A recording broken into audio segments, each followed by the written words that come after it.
Thanks to CuriosityStream and Nebula for making this video possible. To support ad-free educational videos on the internet, go to the link in the description. Let's learn more about nuclear energy, shall we? Lights. Like many kids my age, I grew up watching The Simpsons, a show that had at its core a nuclear power plant, providing a job for Homer and power for the town of Springfield. The plant was represented as a technological marvel, capable of producing all the electricity you could ever need, but also as immensely dangerous. Between inadequate safety features and the workers' continued incompetence, it felt as if the town was always on the verge of ecological catastrophe. This feels representative of how many people out in the real world view nuclear power. Great at producing electricity, but at a cost. In years past, opponents of nuclear power would point to safe, reliable coal and oil and gas power plants and say they can produce the same amount of electricity, but without the potential for environmental disaster. Yeah, about that. Due in no small part to coal and gas-fired power plants, humanity to date has extracted so much carbon from the ground and put it in the atmosphere that our climate is changing. At current rates, we have just a decade or so to make sweeping changes to the global economy before the accumulated carbon in the atmosphere influences the climate in ways that could be extremely dangerous. Advocates for nuclear power say that now is the time to replace those fossil fuel power plants with nuclear ones. Nuclear being the only technology we need to cleanly power an ever more power-hungry world. At the same time, though, there is an extensive anti-nuclear movement, with people claiming that solar and wind and hydroelectric power can accomplish the same end goal, but without the risk of catastrophe. In this video, we're going to take a deep dive on this debate, which is incredibly complicated. It involves multiple academic disciplines, and I imagine that no matter what I say, I'm about to piss a lot of people off. Please understand, though, that I've tried to make this video as balanced as possible. I've tried to be as thorough as I can and speak to as many academics as possible. I would have loved to have interviewed more of them for this video, but 2020! Over the next couple of minutes though, let's try and answer the following questions. Is nuclear power safe? Is it the best way to generate our low carbon electricity? How do energy grids work in practice? And lastly, actually the last one will be a secret. I'll tell you that at the end. Okay, so firstly, is nuclear power a safe way of generating electricity? Yes. Secondly, is nuclear power the best? No, okay, I should say a bit more than that. When the general public thinks of nuclear power, they also immediately think of the big disasters. Chernobyl, Fukushima, 3 Mile Island. And it's undeniable that nuclear power plants can go wrong in ways that other power plants simply can't. But that risk does need to be clarified. You see, there are multiple kinds of nuclear power plant currently in operation. They all work on the same principle of nuclear fission, splitting large nuclei apart with neutrons, but using slightly different configurations. The most popular are pressurized water reactors, followed by boiling water reactors, and then you work all the way down the list to fast breeder reactors. These all work in slightly different ways, and so any risk associated with a given reactor type varies. For example, the reactor that partially melted down at 3 Mile Island was a pressurized water reactor, and it was a completely different kind of incident to the meltdown at Chernobyl, which was a high power channel reactor. And the way that those two reactors work are completely different, so most nuclear plants can't go the way of Chernobyl. The commonalities between the risks associated with each kind of reactor are leaks of radioactive material to the environment, either spectacularly in the form of a meltdown or over long timescales, and the need to safely store the waste products associated with the nuclear fission reaction, which are themselves highly radioactive. Incidentally, the 2014 American Godzilla movie, underrated. Godzilla isn't actually a risk of nuclear power, just for the record. The beta and gamma radiation given off by radioactive materials that come out in leaks or in nuclear waste are dangerous to life forms in that they can, for example, cause cancer. Now, how dangerous is this radiation? Normally, actually not very. In fact, where nuclear plants displace coal-fired power plants, they actually save lives because they emit less radiation and emit fewer particulates, which can go on to cause respiratory problems. However, when things go wrong, they go very badly wrong, as they did at Chernobyl, for example. It's very difficult to get an accurate figure for how many people have died due to nuclear accidents, and I am not getting into that debate, but it is highly likely that nuclear accidents to date have led to the premature deaths of several thousand people. All this being said, considering the overall operational history record of nuclear power, particularly when comparing it to fossil fuels, I would contend that it is a safe way to generate power when managed responsibly and when done with modern technology. It's not really what you see on The Simpsons at all. Now obviously that's a personal judgment, your opinion may differ, but for the rest of this video I'm not going to talk about the safety aspects of nuclear power because frankly I think there are bigger issues to discuss in this debate. And Lord, we're especially thankful for nuclear power, the cleanest, safest energy source there is, except for solar, which is just a pipe dream. Right, now, okay, properly this time. Secondly, is nuclear power the best way to generate our low carbon electricity? Now, in order to have this discussion, we kind of have to introduce a few definitions. A given power source has lots of different characteristics associated with it, but we can make sense of the three most important ones using a tap as an analogy. The single most important characteristic is the capacity of a power source, how many watts is associated with it. In the context of a tap, the wattage is the amount of water leaving the tap per second. Now, if you were to collect an amount of water over a given time, you're measuring how much water gets produced in a given time period, like an hour. We'd refer to that in power generation as watt hours, or more frequently kilowatt hours or megawatt hours. So your system needs to produce enough water.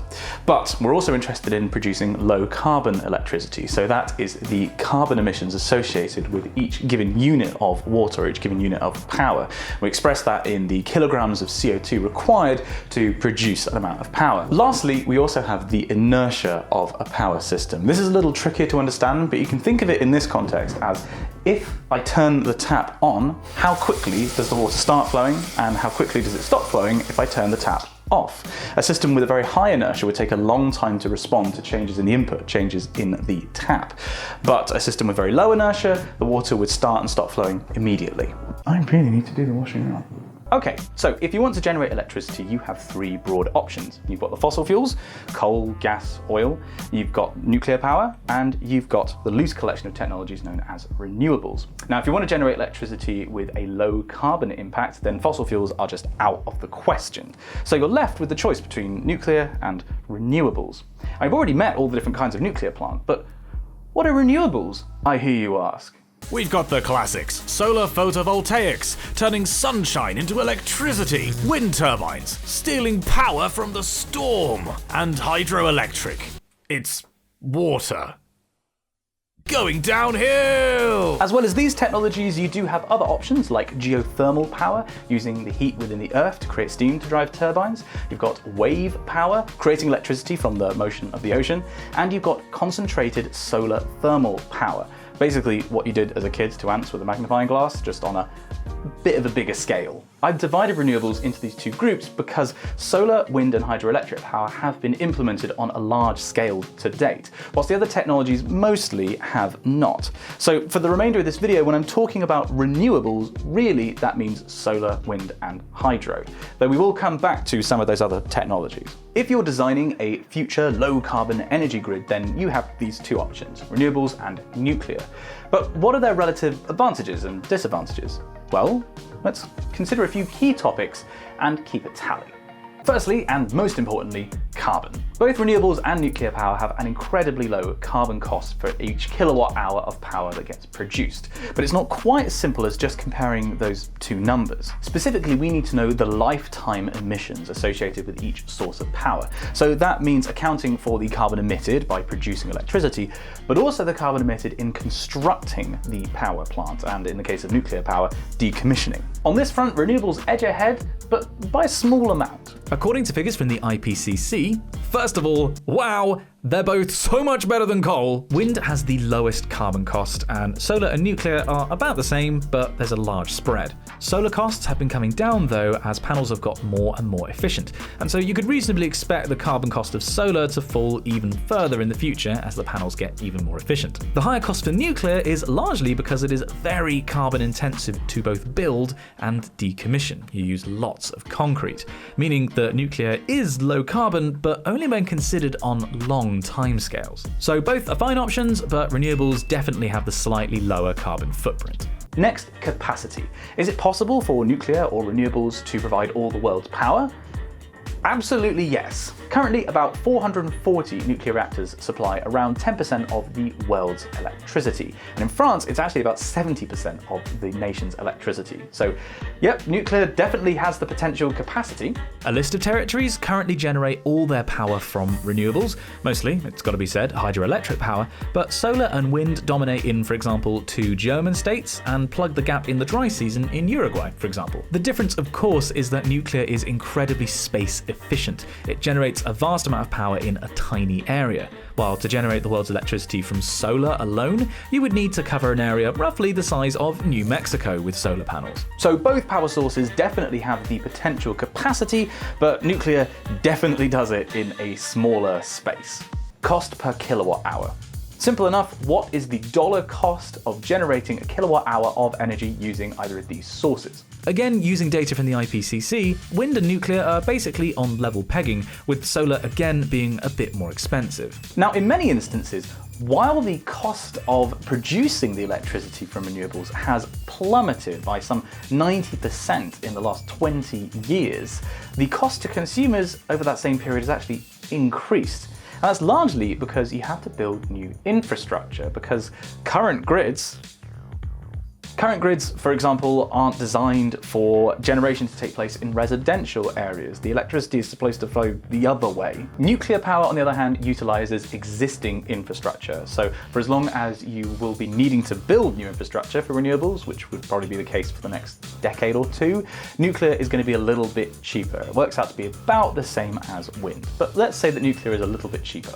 Next up, stability. By their very nature, wind and solar are variable sources. Solar panels don't produce electricity at night time. Wind turbines don't do anything useful when becalmed. We describe this as the stability of the system, so how reliably you can generate power no matter what.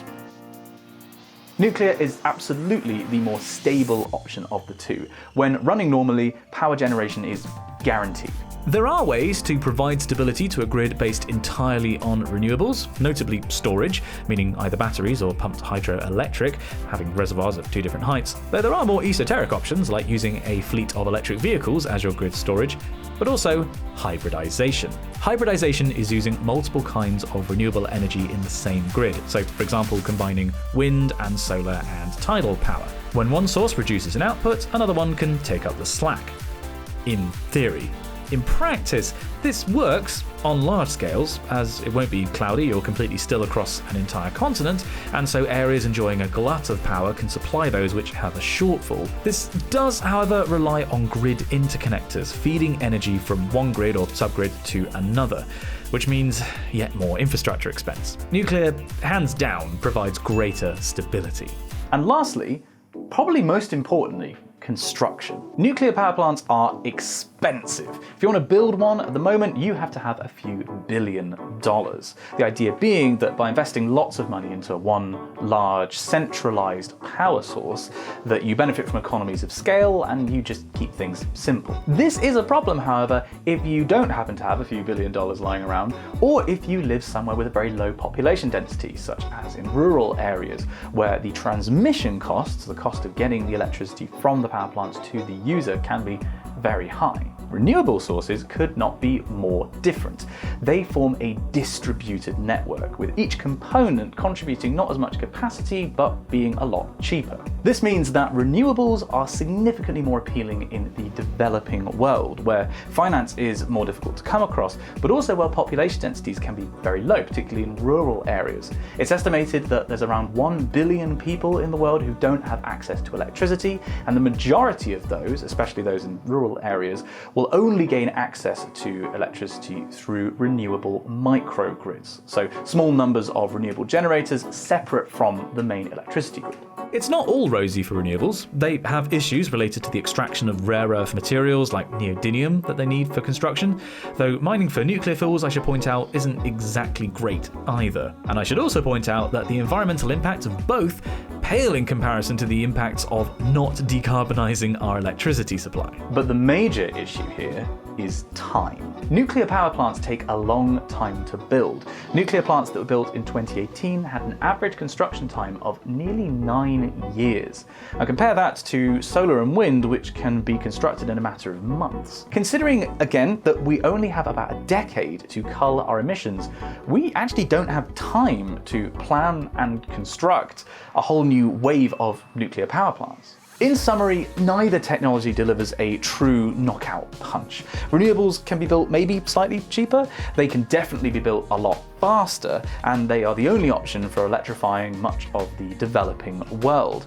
But that comes at a cost in infrastructure and in the stability of the system. While hybrid energy networks paired with lots of storage can provide a certain amount of stability, the system is inherently variable and the technology just isn't ready yet. Nuclear, on the other hand, is expensive to construct in terms of money, time, and carbon, but delivers highly stable, centralized power generation at a low cost. So is nuclear the solution to generating all our low-carbon electricity?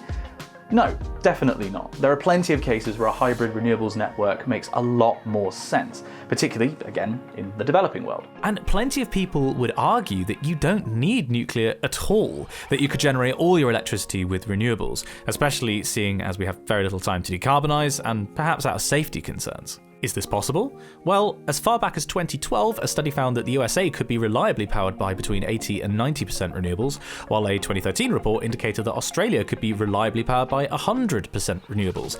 And the technology has evolved significantly since those studies. The current state of technology indicates that perhaps we don't actually need nuclear anywhere in the grid. However, how do energy grids work in practice? What a lot of people are probably furiously typing into a comment section right now is something like, Baseload. I can't believe he's not talking about baseload. My disappointment is immeasurable and my day is ruined. Give me Reddit gold. baseload is the concept of the minimum energy required by an electricity grid at all times. So while demand may vary on annual and daily timescales, there will always be a certain minimum amount of electricity that the grid will need. So baseload generation then needs to be entirely reliable, and it doesn't need to change very much, if at all. Historically, this baseload was provided by power plants with high inertia, such as coal and also nuclear.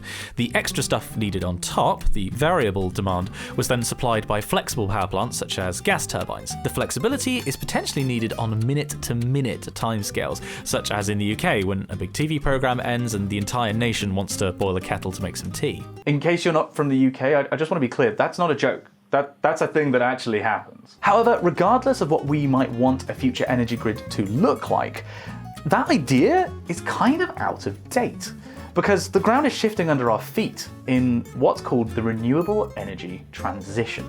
You know, we are moving to an energy system with a base. We will not need the base load anymore.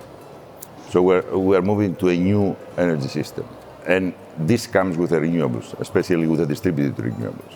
This is Professor Arthouros Zervos, the president of the Renewable Energy Network, and someone who has worked in the renewable energy industry for more than 30 years. I would say all the way of looking at the system with a base load and the rest is changing completely. We don't need a base load. We need the power we need every time, but at each moment of the day. But it's a new way of looking with, in that sense, what is extremely important also is in your system to have flexible sources. What Professor Zervos is saying is that as people continue to add lots of distributed, small capacity, variable sources to an energy grid, you just can't think in terms of a base load anymore. But why? Why would that be? I'm not an expert in energy grids, so I found one and asked her. This is Dr. Ellen Webborn, a research associate at UCL. There are times when the baseload will be lower than it was in the past because we have these generators that don't get switched off when demand goes down, like local solar power, for example. When you're looking at national demand, you can sometimes see negative demand because of the way generation has become localized. So if you've got solar panels on your roof and you're generating more than you're using, you'll have negative demand. So this concept of baseload is quite outdated in the way it doesn't consider that people would ever have negative demand. So because more and more distributed renewables are being added to the grid, such as people putting solar panels on their houses, now instead of having a graph of required capacity that looks something like this, you have one that looks a bit like this. So if you're trying to meet the minimum requirement of this graph at any given time, remember what I said about those baseload generators. They have very high inertia, meaning they're very stable, but they don't change very easily. And that kind of generator just isn't appropriate for generating the minimum energy required for the grid anymore. And bear in mind, this isn't anything to do with whether we want to generate our power in the future from nuclear or renewables. This is people in the background adding solar panels to their houses because it's cheap and it saves them money in the long run. So many people are now doing that because the technology is so cheap that it's actually starting to cause a few infrastructure problems. So for example, in Ireland, certainly a few years ago, they were having to limit the amount of renewable power on the system because it didn't provide enough inertia. And they wanted to make sure that the system was going to be reliable and secure enough.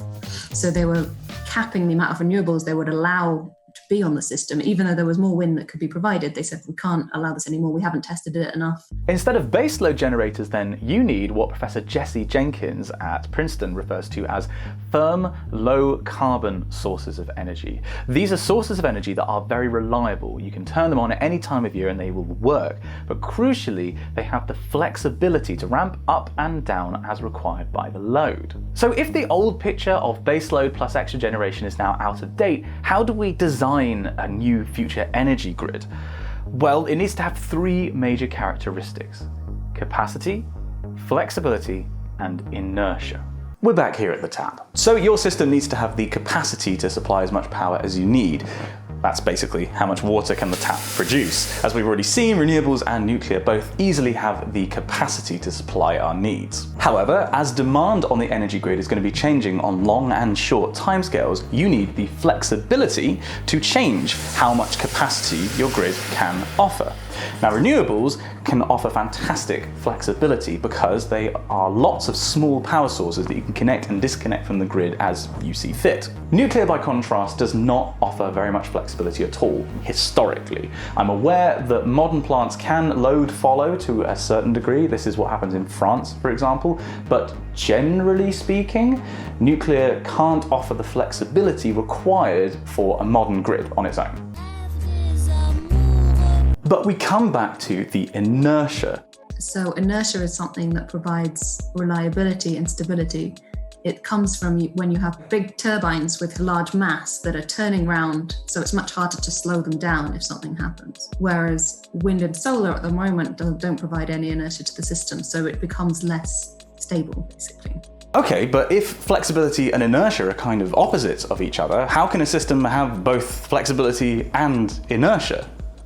Well, you can have more than one source of power. A hybrid solution is always going to have to be the way, because nothing can provide everything you need without some downsides. So having a mix, because they can provide different services to the system, whether it's being able to switch them off really quickly or providing inertia for stability. Nuclear renewables offer quite different things, so having a mix of them can be a good option if you want to get rid of fossil fuels. So just to restate what Dr. Webben said there, nuclear and solar and wind offer very different things to an energy grid. While they both have the potential capacity, solar and wind offer fantastic flexibility, while nuclear offers much greater, well, more than zero, inertia to the system. So why not combine them and get the best of both worlds? Just in terms of the logistics of having a system that's wholly renewable is a huge endeavour, and something that the public would have to be fully on board with in order to commit the kind of space requirements to the renewable energy. So I don't think it's a question of do we want renewables or nuclear or fossil fuels. There's got to be some kind of mix, and if you want to cut down on fossil fuels, then nuclear is one option for doing that because it provides stability, it provides a huge amount of power in a fairly small location. Notice that Dr. Webben said one option. Because while nuclear is just an example of firm, low-carbon power, but arguably the most important, certainly the most feasible to roll out given current technology on a large scale, it remains just one option. Other ways to generate power year-round without a carbon footprint include geothermal power, and next-generation geothermal tech is really exciting, large reservoir hydroelectric power, though obviously that's very geography dependent, biomass, and even natural gas power plants with carbon capture and storage. Although that one's almost certainly best avoided. Even without using those other sources of renewable energy, inertia can be provided in a system with 100% renewables using storage such as batteries or pumped hydroelectric, but A, that technology just isn't feasible on scale yet. And B actually brings me on to my final question. Why do people think they have to choose between nuclear and renewables? Because you don't. Let's say that you didn't want to build any nuclear plants and want to go 100% renewables. Is that feasible? Ooh, short answer yes with an if, long answer no with a but. I asked Dr. Webben if you could construct a grid with 100% renewables, and this was her answer. So having worked at National Grid, the idea that something could run on 100% renewable was kind of a crazy idea because there isn't any inertia coming from renewables. And yet, when I asked Professor Zervos, someone with decades of experience in the energy industry, whether we needed nuclear energy in our future energy mix. So do you think there's a place for nuclear in the future energy mix, or is it a source that we should leave behind? I think that it's a source of the 20th century. It just doesn't have any place in the renewables? I don't think that we need it. So what's going on here? This is a behaviour that you see on both sides of the debate. Nuclear advocates saying you need nothing but nuclear and no renewables, and renewables advocates saying you only need renewables and no nuclear. Analysis by Professor Jesse Jenkins shows that 100% renewable generation is entirely technically possible. However, as the proportion of renewables, meaning solar and wind, in an energy grid approaches 100%, the average cost of electricity, so the dollar cost per kilowatt hour, increases exponentially. Yet, if you allow for firm, low-carbon resources, of which nuclear is arguably the most important, the cost still rises, but by nowhere near as much, and with far less uncertainty. So renewables advocates are entirely correct to say that you don't need nuclear, but what you're doing by saying that is that you want to make your life a little bit more difficult, and by that I mean quite a bit more expensive. And by the same token, people who say that you can entirely power the world with nuclear, no renewables required, have an element of truth to their argument, but are ignoring the issues of upfront costs, particularly in time, and the issue of flexibility in the system. So why do people continue to make these purist arguments when the data and, frankly, common sense indicates that you get the best of both worlds by combining the two ways of generating power? Well, I think these arguments are so popular for two reasons. Firstly, people like simple solutions. To alcohol, the cause of and solution to all of life's problems. Climate change is incredibly complicated. Some people refer to it even as a perfect storm kind of problem because it's so complex, it's so uniquely not what our brains evolved to deal with, that any form of simplicity that can be introduced is seized upon, both by people who are looking for a solution that they can understand and read in a Reddit headline, and also by the people who are looking to market a given solution. Nuclear power will save the world is a much easier sell than nuclear power will likely form an important method of electricity generation in conjunction with renewables where centralized grids coincide with a low renewables percentage. Secondly though, because nuclear power is a proxy. And this debate on its most fundamental level isn't about nuclear power versus renewable, it's, consciously or not, about how different people view the world. Nature started the fight for survival, and now she wants to quit because she's losing. Well, I say hard cheese. But nature's not our enemy. Well, surely you agree we can do without her? No, I don't agree. No? And in this video up until now, I've been framing this as renewables versus nuclear. And I'm pretty sure that everybody watching this video will have felt a certain gut affinity to one solution or the other. I'm going to massively oversimplify here, but you can broadly divide people who advocate climate action into two groups. The first of which says that we should carry on as we have done for the past several centuries, just with new technology that stops carbon emissions. The other group says that we should use this as an opportunity to restructure how we interact with energy and how we interact with the environment. That former group says that we have a tried and tested way of producing energy. It just unfortunately happens to have a high carbon footprint that, if left unchecked, will cause disastrous consequences. So apply technology to fix the problem, you replace coal with nuclear, and we're good to go and we can carry on as we always have done. It is a tech-centric approach that sees humans as separate from, superior to nature by dint of our scientific prowess. We just need to wait for the right technology to come along and then we can carry on with business as usual. Nuclear power in particular is seen by this group as the bright technological hope of the future, especially if we could just get it to the next generation of nuclear power. To quote Naomi Klein in This Changes Everything, "Nuclear is a heavy industrial technology, based on extraction, run in a corporatist manner, with long ties to the military-industrial complex. And, as renowned psychiatrist and author Robert J. Lifton has noted, no technology does more to confirm the notion that man has tamed nature than the ability to split the atom." By contrast, that second group sees humanity as in partnership with, if not at the mercy of, nature, and as such argues that we should reconsider how we generate and use energy. Firstly, not standing obstinately tall in the face of nature's processes, but more bending with the wind. And secondly, accepting that we need to live lifestyles which require less energy if we are to live in equilibrium with nature. Moreover, instead of continuing with the current highly centralized method of generating electricity in large power plants owned by corporations, this group argues that electricity generation should be decentralized and, in some cases, owned by the public. This transfers capital and, well, power away from a small number of elites and towards the general public, with this transference acting as a catalyst for broader social change. And what's the best way to accomplish all of this? Well, with cheap and easy to install renewable energy. Again, oversimplifying, but these two groups are politically on the right and on the left, respectively.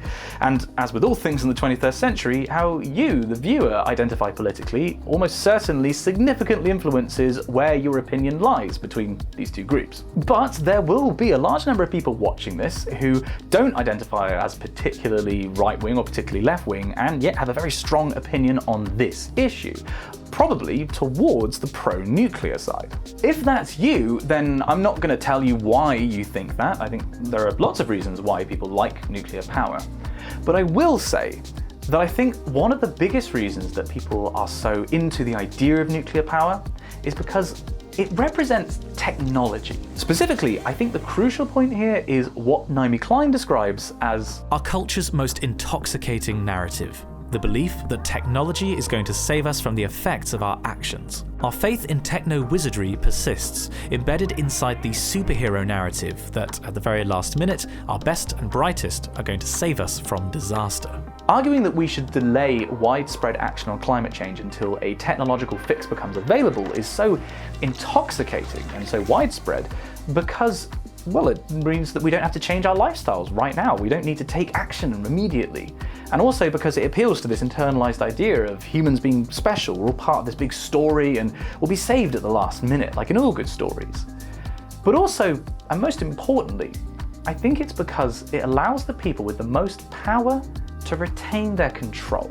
Think about it, it's not surprising that claiming a technological miracle can be achieved with just a few years and a few $1 million of funding from an eco-billionaire is so widely heard from those same billionaires and the news media that they own. Because people who are currently in a position of power are motivated to retain their control. And if a technological fix does become available, they are the people best positioned to capitalize on it. By contrast, if the other viewpoint came to dominance, then those people currently at the top of Wealth Mountain would face challenges and face calls for them to redistribute their assets. So this stuff really works? Certainly does. Oh, well, lots of luck!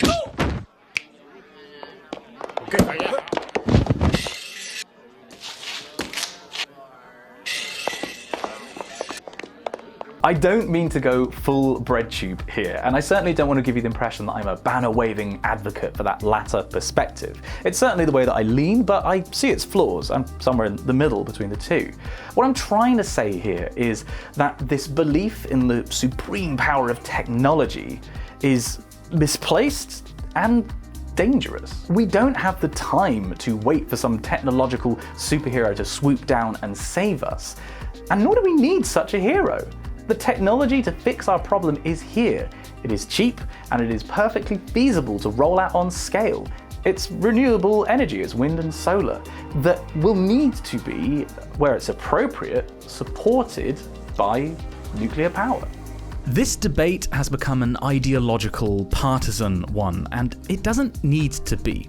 Carbon is our common enemy. It's the reason that we're doing all this in the first place. What I'm trying to say in this video is that while nuclear has plenty of positive points, it has been kind of fetishized by its proponents and equally demonized by its opponents. Partly because it represents a particular worldview that places humanity's command of technology at its heart, but also because the narrative nuclear represents very much favors the interests of people currently in positions of power, so they have a reason to promote it. However you identify politically and whatever you make of this sociological analysis, I implore you, consider this technology on its merits.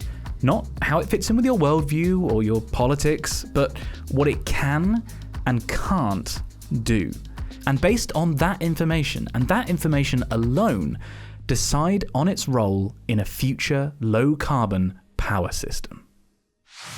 This video has been quite a journey, and if you came into it expecting a nice, binary, easy-to-digest conclusion, then surprise!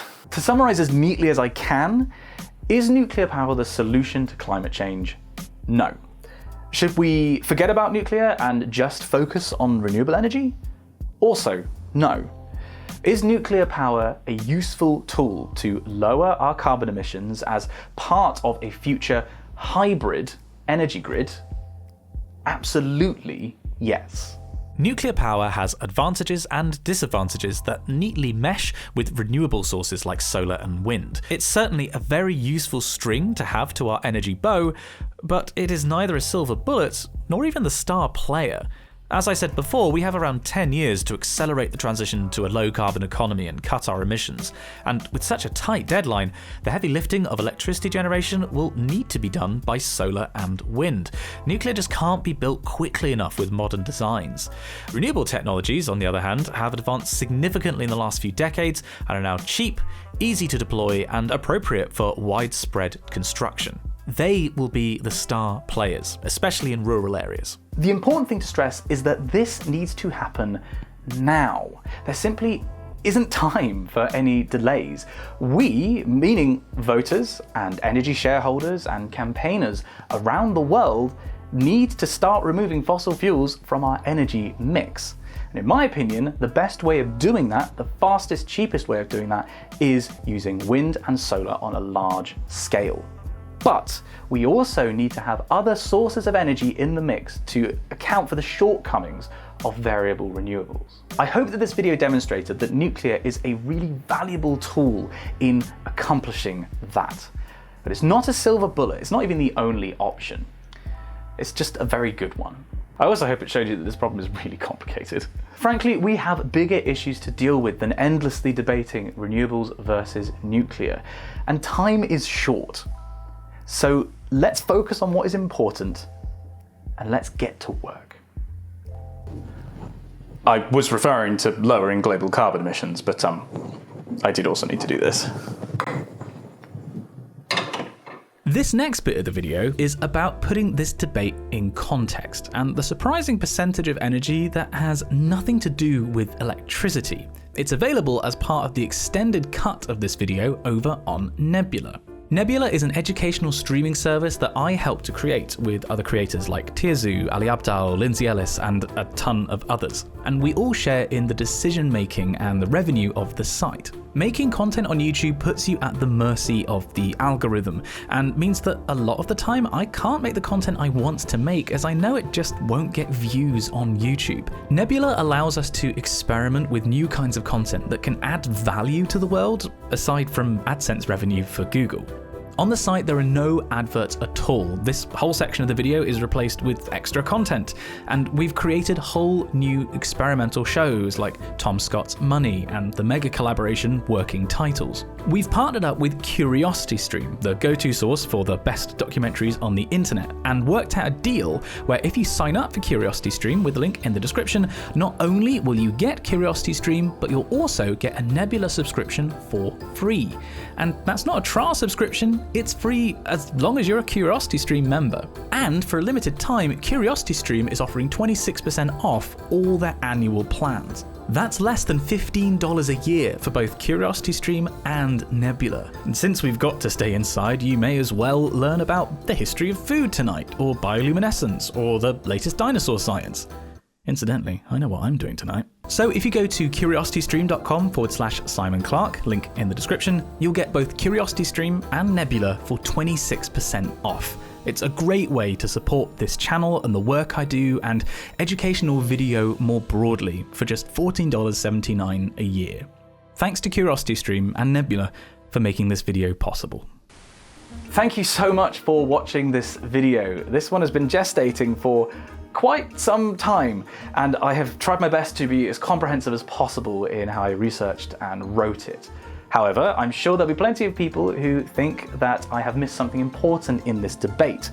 And so, bearing in mind that I may have cut it in the interest of time, if you think I've missed something important, then do let me know down in the comments. Shout out to the people who kept pushing me to make this video. Hi Zoof. I certainly learned a lot in the research process, and I hope that it has resulted in something worthwhile. And if you found this video worthwhile, then please do pop it a like and share it with your friends who you think may be interested in this information. Thank you again for watching, and I'll see you in the next one. Do you like the new set, by the way?